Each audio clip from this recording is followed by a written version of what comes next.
Hi hello welcome to my channel Gayatri Surendra wellness and vlogs. ఈరోజు video వచ్చేసి cake అనమాట. నేను బొంబాయి రవ్వతో కేక్ చేశాను. సో మీతో కూడా షేర్ చేసుకుందామని చెప్పి వీడియో పోస్ట్ చేస్తున్నాను. సో ఫస్ట్గా మనం ఒక కుక్కర్ తీసుకొని అందులోకి ఆయిల్ అప్లై చేసుకోవాలన్నమాట. మొత్తం మంచిగా ఆయిల్ అప్లై చేసుకోవాలి. నేను కూడా ఫస్ట్ టైం ట్రై చేస్తున్నాను అనమాట. కేక్ సింపుల్గా ఈజీగా ఉంది, మీరు కూడా ట్రై చేయొచ్చు. ఇప్పుడు మైదా తీసుకొని కుక్కర్కి మొత్తం స్ప్రెడ్ అయ్యేలాగా ఆయిల్ అప్లై చేసాం కదా, సో మొత్తం మంచిగా స్ప్రెడ్ అయ్యేలాగా అప్లై చేసుకోవాలి మైదాని.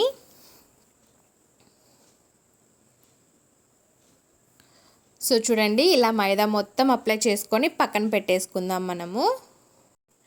ఇప్పుడు మిక్సీ జార్ తీసుకొని అందులోకి 1 కప్ బొంబాయి రవ్వని యాడ్ చేసుకుందాము. మంచిగా పౌడర్ లాగా గ్రైండ్ చేసుకోవాలన్నమాట. సో అందుకని మనం దీంట్లోకి ఫస్ట్ బొంబాయి రవ్వని యాడ్ చేసుకుందాం. అలానే 1/2 కప్ షుగర్ అనమాట. మీరు తినే తీపిని బట్టి మీరు షుగర్ని అడ్జస్ట్ చేసుకోండి. నేను ఇక్కడ 1/2 కప్ షుగర్ తీసుకున్నాను. అండ్ అలానే ఒక 2 to 3 ఇలాచీ యాడ్ చేసుకొని పౌడర్ చేసుకోవాలి. ఇప్పుడు ఒక బౌల్ తీసుకొని అందులోకి ఎగ్ వేసుకుందాము. ఎగ్ని మనం మంచిగా బీట్ చేసుకుందాము. ఇప్పుడు ఇందులోకి 1/4 cup refined sunflower oil use చేశాను. మీరు కావాలంటే నెయ్యి అయినా యాడ్ చేసుకోవచ్చు. అండ్ అలానే 1/4 కప్ పాలను కూడా యూస్ చేశానన్నమాట. పాలు వేసుకోవాలి. సో ఇప్పుడు ఈ 3 మంచిగా కలిసేలాగా కలుపుకుందాము. ఇవి 3 మంచిగా కలిసిపోయిన తర్వాత ఇందులోకి మనం గ్రైండ్ చేసి పెట్టిన సూజీ, షుగర్, ఇలాచీ పౌడర్ని దీంట్లోకి యాడ్ చేసుకుందాం అన్నమాట. నేను ఇక్కడ పెరుగు అట్లాంటిది ఏమీ యూజ్ చేయలేదు కాబట్టి 1.5 స్పూన్ నేను బేకింగ్ పౌడర్ వేశాను. And 1/2 teaspoon baking soda వేసాను అన్నమాట.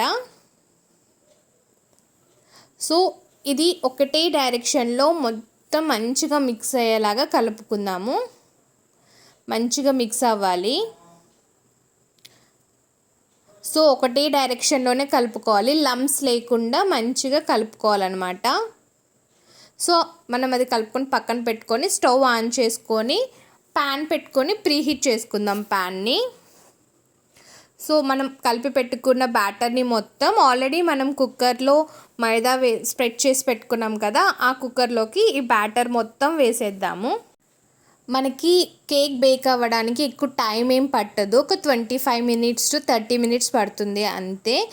చాలా తొందరగా మనకి కేక్ అనేది కుక్ అయిపోతుంది. సో ఒకసారి బ్యాటర్ మొత్తం వేసుకున్న తర్వాత ఇలా ట్యాప్ చేసుకోవాలి. సో మనం ప్రీహీట్ చేసుకున్న ప్యాన్ మీద మన బ్యాటర్ వేసిన కుక్కర్ని పెట్టేసేసుకొని ఇప్పుడు కుక్కర్కి విజిల్ తీసేసి మూత పెట్టుకోవాలన్నమాట. విజిల్ రిమూవ్ చేసి మనము మూత పెట్టేసుకోవాలి. సో మనకి కేక్ రెడీ అవ్వడానికి ఒక 1/2 hour టైం మాత్రమే పడుతుంది, ఎక్కువ టైం ఏం పట్టదు.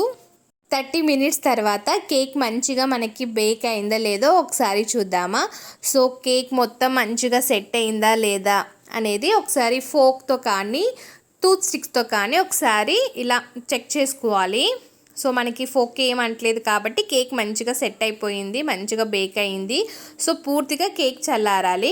చల్లారిన తర్వాత నైఫ్ తీసుకొని ఇలా సైడ్స్కి మొత్తం ఫస్ట్ ఒకసారి రిమూవ్ చేసుకోవాలి. సో పూర్తిగా చల్లారిన తర్వాతనే ఇలా చేయాలి, లేదంటే వెంటనే తీసామంటే విరిగిపోతుంది. ప్లేట్ తీసుకొని ప్లేట్ మీద కుక్కర్ని రివర్స్ చేసుకొని కుక్కర్ పైన మంచిగా ట్యాప్ చేసుకోవాలన్నమాట. అప్పుడు మనకి ఈజీగా కేక్ రిమూవ్ అవుతుంది. చూడండి కేక్ ఎంత మంచిగా రిమూవ్ అయ్యిందో, అసలు విరగకుండా వచ్చింది కదా. నేను ఫస్ట్ టైం కేక్ చేశాను. సో అయినా కూడా ఎంత మంచిగా వచ్చిందో చూడండి. సో మంచిగా మనకి కేక్ అంతా ఫ్లఫీగా మంచిగా వచ్చేసింది. సో ఇప్పుడు దీన్ని కట్ చేసుకొని ఒకసారి చూద్దాం. సింపుల్ ఇంగ్రీడియంట్స్తో చాలా మంచిగా టేస్టీగా సూజీతో కాబట్టి బాగుంటుంది. మీరు కూడా ఒకసారి ట్రై చేయండి. నేను ఫస్ట్ టైం ట్రై చేశాను. నేను ఎక్కువ ఇంగ్రీడియంట్స్ కూడా యాడ్ చేయలేదు. సో మీరు కూడా ఇంట్లో ట్రై చేయండి. సో కేక్ చూడండి ఎంత ఫ్లఫీగా ఎంత బాగుందో. సో ఈ వీడియో మీకు నచ్చితే కనుక like, share and subscribe to my channel.